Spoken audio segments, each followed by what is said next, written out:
Ya, di sini kita akan menjelaskan materi tentang wasatiyah Islam, yaitu moderasi beragama.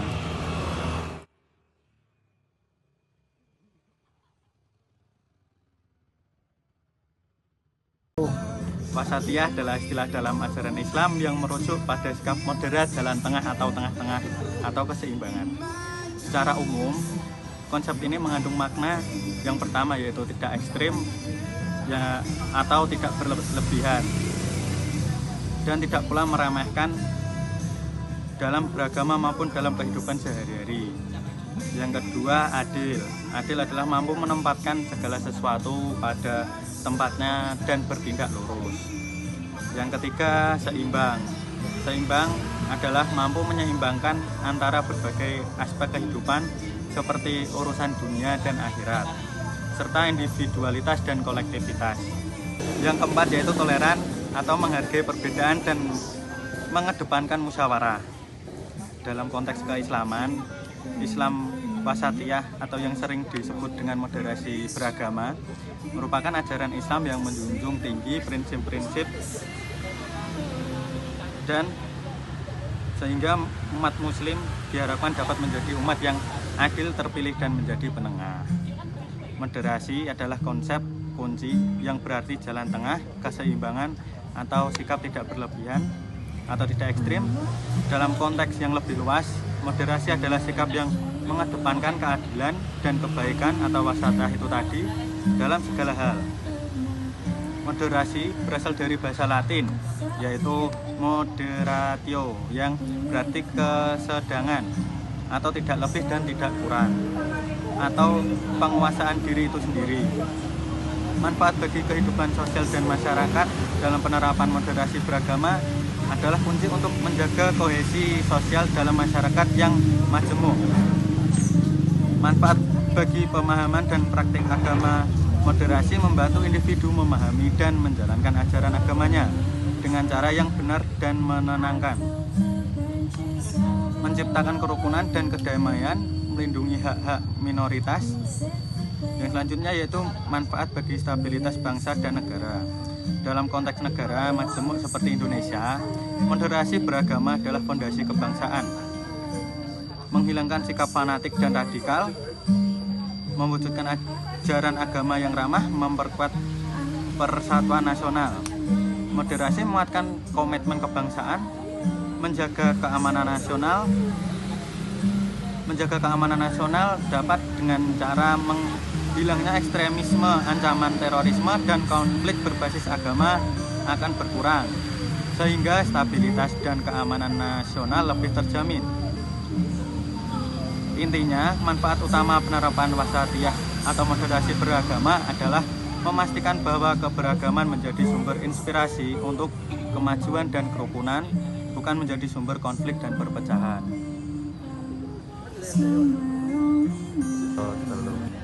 Prinsip-prinsip wasatiyah atau moderasi adalah nilai inti yang menjadi ciri khas dan panduan dalam bersikap, berpikir, dan bertindak agar selalu berada di posisi tengah, adil, dan seimbang.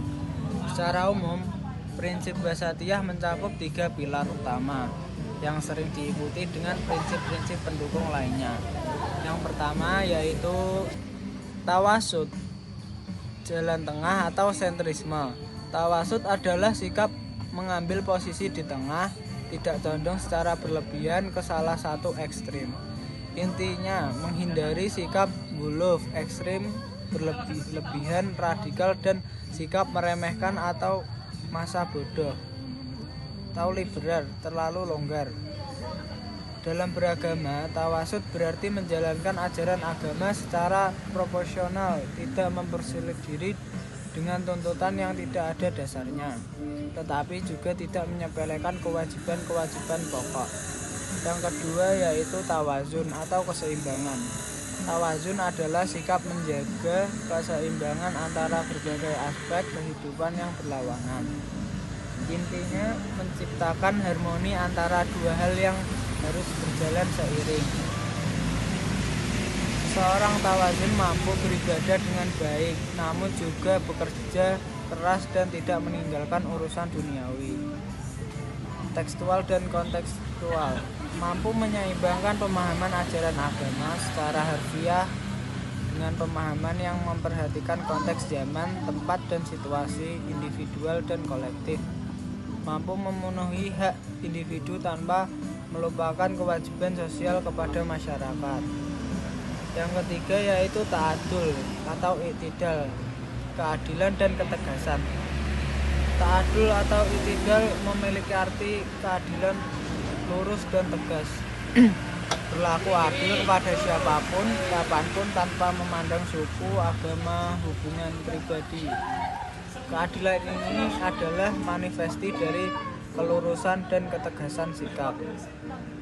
Aplikasinya tidak memihak pada kezaliman atau kebatilan, mampu menempatkan sesuatu pada tempatnya, serta melaksanakan hak dan kewajiban secara seimbang. Apa itu radikalisme? Radikalisme adalah cara berpikir atau gerakan yang ingin melakukan perubahan secara total, cepat, dan ekstrim. Biasanya dilakukan dengan memaksa, menolak dialog, bahkan menggunakan kekerasan. Dalam konteks sosial modern, radikalisme menjadi ancaman karena dapat merusak persatuan dan keamanan masyarakat. Mengapa seorang bisa menjadi radikalisme? Radikalisme biasanya tidak muncul tiba-tiba, ada beberapa faktor. Yang pertama, faktor individu, miskin informasi atau mudah percaya hoak dan propaganda. Yang kedua, sedang mengalami masalah hidup atau merasa ingin balas dendam.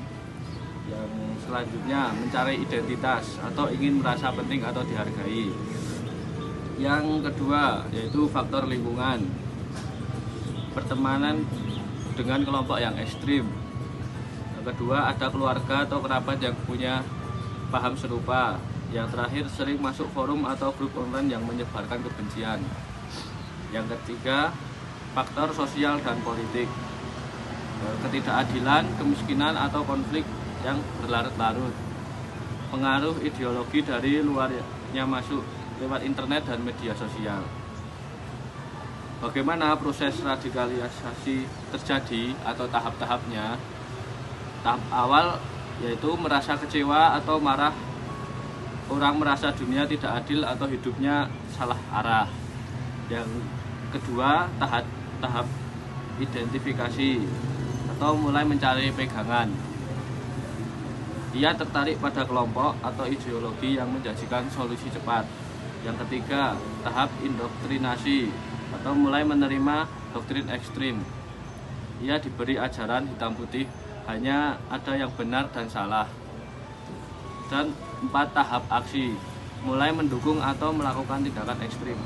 Contohnya menyebar kebencian, rekrut orang lain, atau tindakan kekerasan. Yang selanjutnya, apa ciri-ciri orang atau kelompok radikal? Yang pertama adalah tidak toleran terhadap orang yang berbeda pendapat. Yang kedua, fanatik atau menganggap kelompoknya paling besar. Yang ketiga, eksklusif, memisahkan diri dari masyarakat. Yang keempat, suka memaksa orang lain mengikuti pahamnya. Yang kelima atau yang terakhir, membenarkan kekerasan untuk mencapai tujuan. Ciri-ciri ini penting dikenali agar kita bisa mencegah lebih awal. Ini yang selanjutnya, ada dampak radikalisme. Radikalisme dapat menyebabkan perpecahan dalam masyarakat, konflik sosial, dan tindakan kekerasan. Apalagi pula menyebabkan hilangnya toleransi dan keragaman budaya. Dampaknya bisa sangat besar, bukan hanya bagi individu, tetapi juga bagi negara. Ini cara mencegah radikalisme, yaitu yang pertama itu dari diri kita sendiri, mengikuti ajaran agama atau ideologi dengan pemahaman yang moderat, terbuka terhadap perbedaan, belajar berpikir kritis, tidak mudah percaya hoak. Ada juga yang di lingkungan sekitar atau di lingkungan keluarga, komunikasi yang baik antara dua orang tua dan anak. Yang kedua, mengawasi aktivitas internet anak. Yang ketiga, menanamkan nilai toleransi sejak kecil. Dan ada pula di sekolah atau di masyarakat, yaitu mengadakan penyuluhan dan pendidikan Pancasila, menyelenggarakan kegiatan positif yang memperkuat persatuan, dan yang terakhir membangun budaya dialog. Ada juga peran pemerintah, yaitu melakukan deradikalisasi bagi mantan pelaku. Yang kedua, mengontrol penyebaran konten ekstremisme online. Yang terakhir, membuat aturan online menjaga keamanan dan persatuan.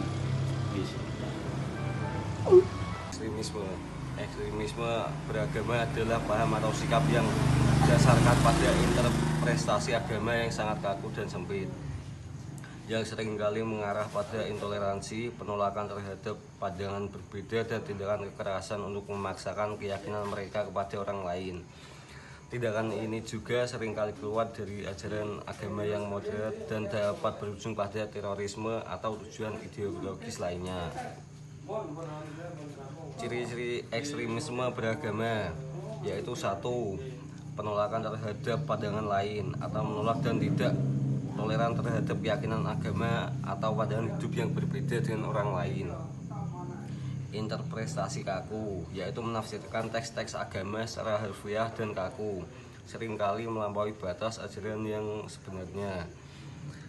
Yang ketiga, sikap gulu atau berlebihan, melampaui batas dalam beragama atau bersikap berlebihan seperti yang dilarang dalam ajaran agama yang moderat. Selanjutnya, dampak ekstremisme beragama yaitu disharmoni sosial, menyebabkan disharmoni dan konflik di tengah-tengah masyarakat lokal maupun internasional. Yang kedua, ancaman terhadap nilai dasar, menantang nilai-nilai dasar negara seperti demokrasi, supremasi hukum, kebebasan individu, dan saling menghormati. Yang ketiga, konsekuensi hukum dan politik, berpotensi menciptakan sistem hukum paralel. Selanjutnya adalah dampak positif dari adanya moderasi beragama, yaitu dampak positif dari moderasi beragama adalah terciptanya kerukunan, harmoni sosial, serta terwujudnya sikap toleransi dan penghormatan terhadap perbedaan. Dan dampak lain dari tidak adanya moderasi beragama adalah meningkatkannya intoleransi, radikalisme, dan konflik antar pemeluk agama. Sekian, terima kasih.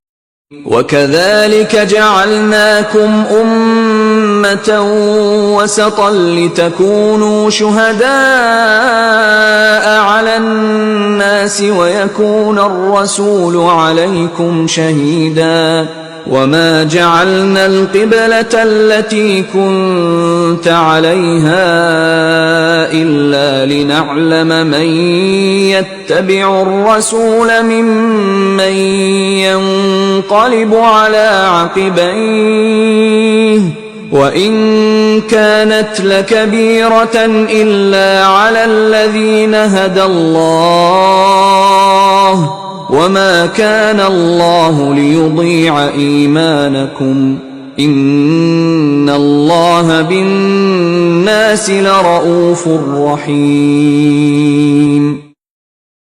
بسم الله الرحمن الرحيم. قل يا أيها الكافرون لا أعبد ما تعبدون ولا أنتم عابدون ما أعبد ولا أنا عابد ما عبدتم ولا أنتم عابدون ما أعبد لكم دينكم ولي دين.